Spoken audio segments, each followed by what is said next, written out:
kimia sangat berperan penting di dalam laboratorium, baik itu di rumah sakit maupun di klinik. Di dalam laboratorium, laboran menggunakan zat kimia untuk mengecek golongan darah, mengecek penyakit pada sampel darah, tes urin, dan lain-lain.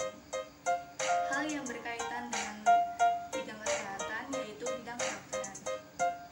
Di dalam bidang kedokteran, ilmu kimia digunakan untuk membuat obat-obatan, mengecek kesehatan, membuat vaksin, dan lain-lain.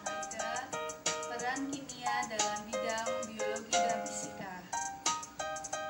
Kimia sangat berperan penting dalam kemajuan ilmu fisika dan biologi.